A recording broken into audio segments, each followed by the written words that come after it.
Welcome in, everybody, to the Week 6 Stash episode, where we're going to discuss players that you want to grab off of the waiver wire, stash on your bench before the breakout happens, and then you're fighting all your league mates for the same players. You want your league mates to go into the waiver wire when one of these players breaks out and realize they're already on your team. We'll get right into it here. We've got some pretty big, I wouldn't say pretty big names, but names that you should start seeing the roster percentage rise as the next couple weeks go on.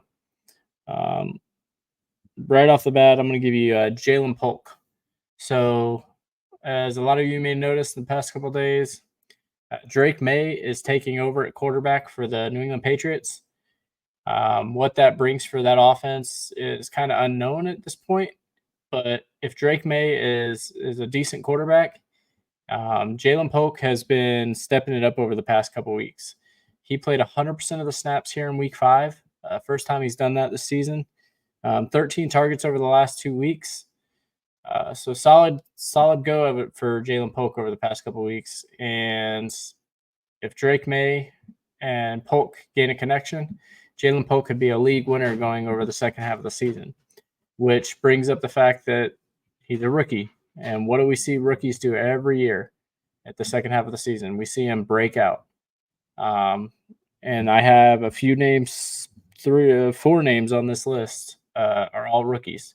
So this is where we start stashing those rookies, the rookies with upside, the rookies that can gain opportunity as the season goes on and could end up really helping your team out down the stretch. Next, I'm going to move on to Trey Tucker. I mentioned Trey Tucker last week for the Las Vegas Raiders. He's rostered in 28% of leagues, and Devontae Adams is going to miss again this week, and more than likely, he's gone off that team. Jacoby Myers just popped up on the injury report this week with an ankle injury. Trey Tucker is 1 injury away from being the number 1 receiver on this team, and he's only 28% rostered. Aiden O'Connell starting at quarterback this week. Maybe we see improvement for the down the field throwing. And I meant everything's pointing in a positive direction for Trey Tucker. There's no reason he should be rostered so low. So get out there, beat your league mates to him, grab Trey Tucker, store him on your bench, and wait for the breakout to happen because it's probably going to happen here pretty soon. Moving on, got a running back, Los Angeles Rams, running back Blake Corum. So Corum had some garbage time touches in the first week, and then we didn't see him for 3 weeks. He popped back up this week. He got some early carries. He had 5 carries for 25 yards. But again, he's a rookie. We may see that volume start picking up a little bit as the season goes on. And we saw Ronnie Rivers only played special team snaps this past game. And he was playing those backup roles that Blake Corum took on this past week. So grab Blake Corum. If something happens to Kyron Williams going down the stretch, Blake Corum could be volume king in that offense. So grab him before the injury happens because Kyron Williams has been injury prone in the past. Really solid running back, but he's been injury prone. And Sean McVay likes to use a 1 running back system.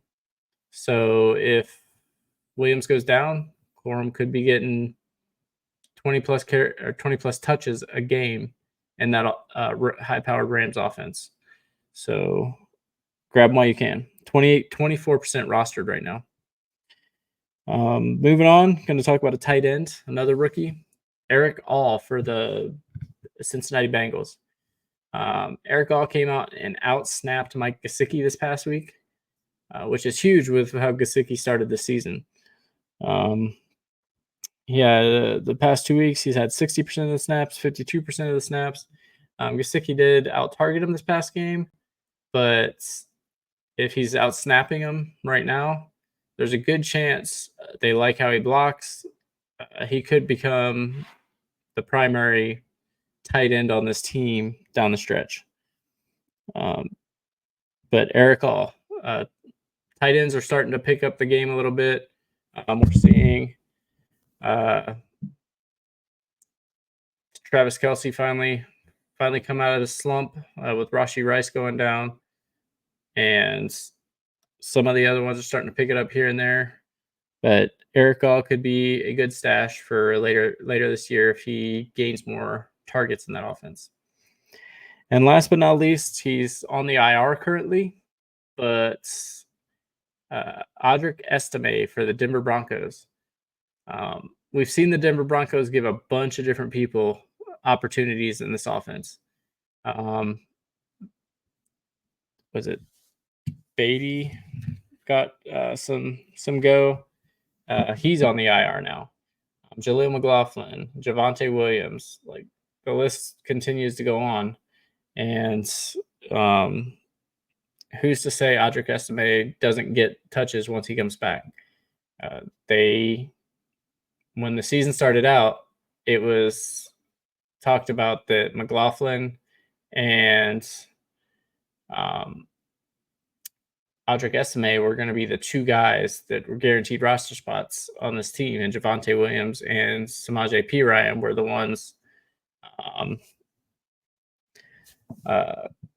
fighting for a roster spot. Obviously, we knew Javonte Williams was going to get that spot, which is why we see Samaje Perine currently with the Kansas City Chiefs. But they like Audric Estime, so good chance he gets some touches going down the stretch and hopefully shows off what he's capable of. So go out and grab Audric Estime. Grab some of these rookies, even some of the ones I didn't mention that were big plays during or big draft capital players and just haven't lived up to expectations yet. Grab them, put them on your bench, give them a chance. Hopefully down the stretch, it'll pay off. That's all we got this week. Make sure you guys hit that subscribe button in the bottom corner. Leave us a comment. Let us know if you feel there's some stashes that could help other people out. Obviously, you don't want to help your league mates out too much, but help some other people out that are in other leagues. Give them a chance to grab some of those stashes that are going to win them the leagues. And we will catch you guys tomorrow with the weekly start sit episode.